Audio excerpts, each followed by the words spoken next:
Olá, queridos, tudo bem? Nesse tempo, queria compartilhar um texto que eu gosto muito, que se encontra no livro do Salmista, capítulo de número 1, a partir do verso de número 1. Esse início do livro de Salmos, ele traz salmos muito interessantes, e o Salmo de número 1 faz parte do primeiro bloco do livro de Salmos, que é composto por 5 blocos, né? E o livro dos Salmos é interessante porque é a poesia de Israel e são os cânticos de Israel, né? É o inário do povo hebreu, o livro de Salmos.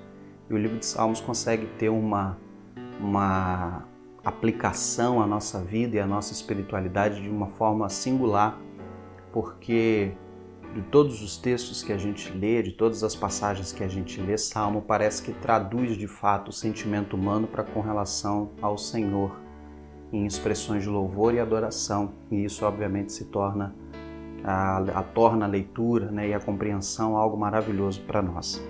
O trecho que eu queria ler com você é Salmo 1, vamos ler todo o capítulo, é pequenininho, e fala sobre o justo, né? Bem-aventurado o homem, né, que anda segundo a lei de Deus, e a gente vai pensar hoje sobre essa perspectiva do homem, a semelhança de uma árvore, e a gente vai explicar depois. Salmo de número 1, a partir do verso de número 1, diz assim: Bem-aventurado aquele que não anda no conselho dos ímpios, não se detém no caminho dos pecadores, nem se assenta na roda dos zombadores. Pelo contrário, seu prazer está na lei do Senhor, e na sua lei medita dia e noite.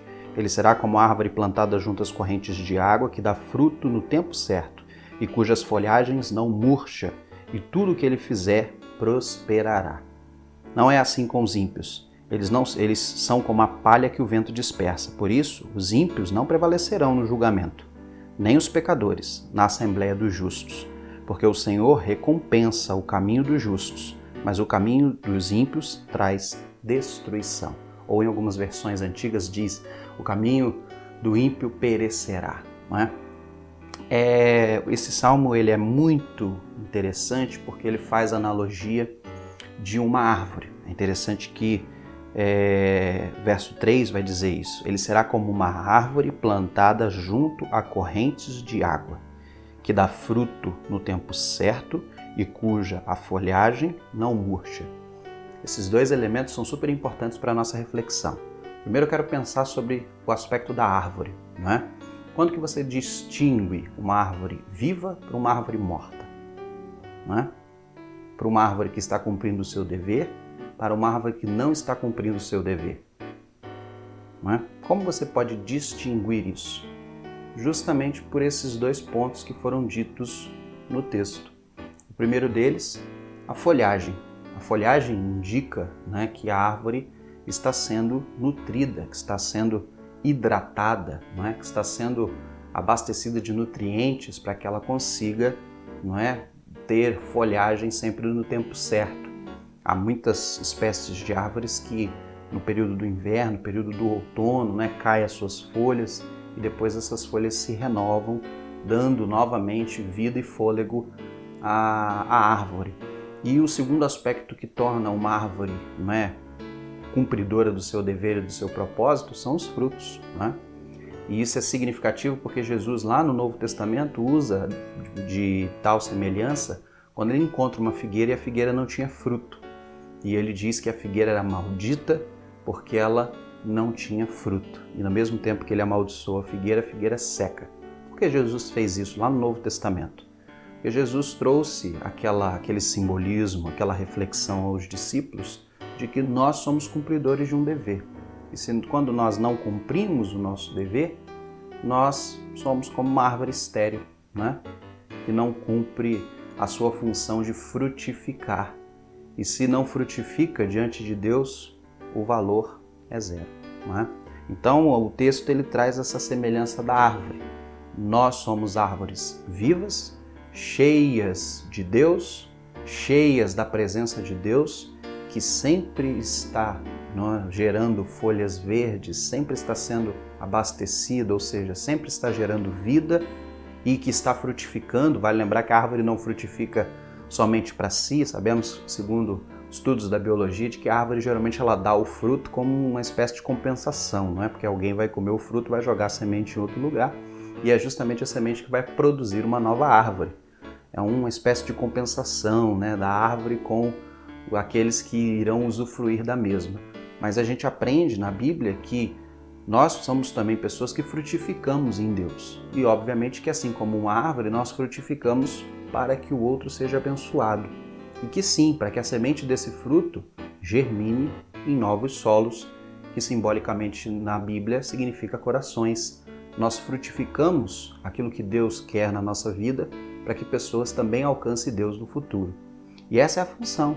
A função do Salmo é explicar para nós que bem-aventurado, ou seja, feliz, é o homem, que segundo o verso 3, é como uma árvore bem plantada junto a correntes de água, ou seja, tem sempre água para lhe dar vida e para produzir nele folhagem e fruto, né? Fazer com que essa árvore seja viva, fazer com que essa vida seja de fato uma vida cheia, plena e produtiva. Agora o texto diz que a diferença para ser de uma árvore com vida para uma árvore morta está no verso 2, o prazer na lei de Deus. Isso é uma coisa significativa para a nossa reflexão, porque se você não tiver prazer em Deus, você fatalmente vai ser tudo aquilo que o Salmo diz para você não ser, não é? Você vai acabar sendo, não é, alguém que se assemelha a um ímpio, né? Aquele que é perverso, aquele que pratica impiedade, aquele que é mau, né? Você vai acabar andando no caminho dos pecadores, ou seja, daqueles que por vontade própria fazem aquilo que Deus reprova, e você vai acabar na roda dos zombadores, né? Daqueles que acham que todas as circunstâncias das quais Deus aprova não servem para absolutamente nada. Zombam a vida, zombam a existência, zombam a si mesmo, né? São os zombadores, também chamado de escarnecedores, não é? Você vai se assemelhar a esse tipo de pessoa. Só há como nós vivermos segundo os planos e propósitos de Deus e sermos aquilo que Deus espera de nós, se nós colocarmos na nossa vida a lei de Deus como um prazer. Assim como é prazeroso viajar, assim como é prazeroso quando você está com muita sede, você beber um copo de água, assim como é prazeroso saborear um prato, não é? Uma comida gostosa de uma pessoa, de uma avó, ou de algum lugar típico, é gostoso a gente saborear essa comida, também é de suma importância para nós também saborearmos a palavra de Deus, termos esse desejo de conhecer, de aprender e de desenvolver isso no nosso caminhar, no nosso dia a dia, para que aí sim nós sejamos próximos a uma árvore que tenha folhagens verdes, sinônimo de vida, sinônimo de presença cheia, né, da vida em nós, e que nós consigamos frutificar. Agora o texto diz que não é só ter prazer na lei, é necessário trazer uma informação que eu gosto muito do texto bíblico, porque também isso você encontra em Josué e vai perceber que esse é o principal propósito da leitura da palavra de Deus, que é você tem que ter prazer na lei de Deus, mas você tem que meditar de dia e de noite. Eu adoro essa palavra na Bíblia, porque essa palavra simboliza de fato aquilo que nós devemos fazer com as Sagradas Escrituras. Eu sempre brinco com a igreja de que a Bíblia não foi feita para ser lida como você lê, por exemplo, Facebook, como você lê muitas coisas que estão no WhatsApp, como você lê um jornal, uma revista, não é? Não é essa leitura que você vai fazer das Sagradas Escrituras. É necessário você investir tempo para meditar. É necessário você colocar a Bíblia como alvo do seu pensamento. Ou seja, você vai ler, vai imaginar a cena, vai imaginar os personagens, vai perguntar, não é? Fazer perguntas à Bíblia. Por que esse personagem disse tal coisa? Para quem esse personagem disse tal coisa? Como esse personagem, não é, viveu? E qual é a principal função da Bíblia? Qual é a aplicação desse estudo e desse conhecimento que eu estou adquirindo com a leitura da Palavra de Deus na minha vida? E por isso que a Bíblia ela é um livro que a gente precisa meditar, ou seja, trazer a nossa leitura reflexão.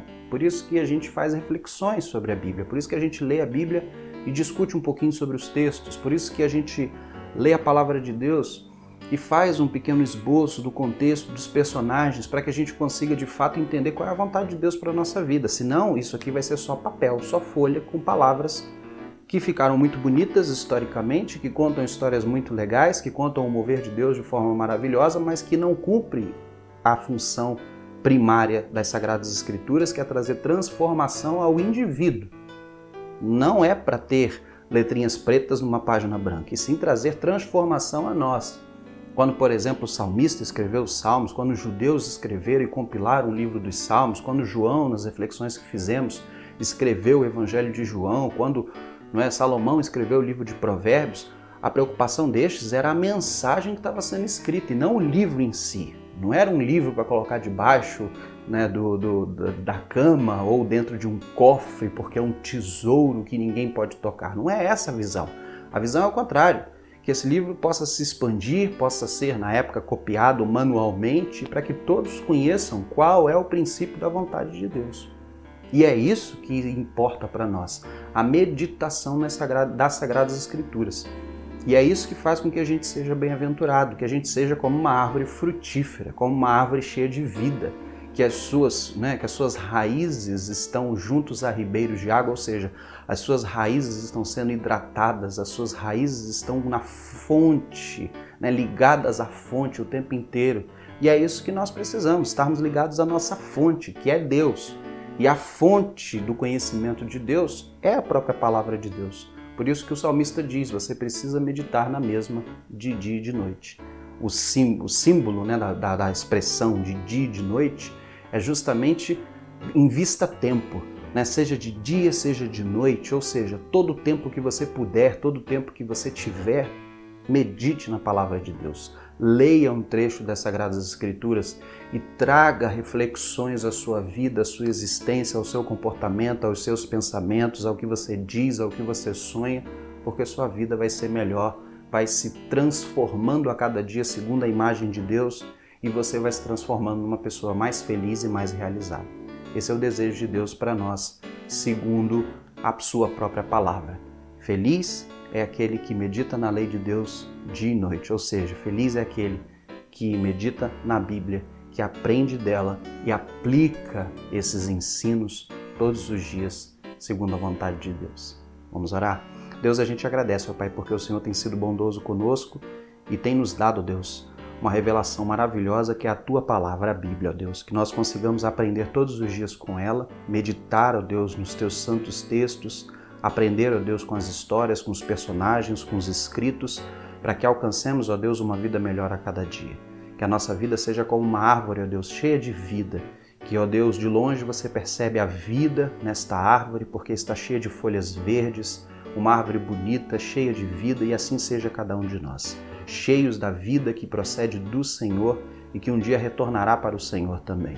E que nós consigamos frutificar como uma árvore saudável diante de Ti. Que os nossos frutos sejam frutos amáveis, coerentes à Tua Palavra e que possam, ó Deus, a partir destes frutos, germinar, ó Deus, sementes, germinar a Tua Palavra, a Tua vontade também em outros corações por meio, ó Deus, da nossa vida.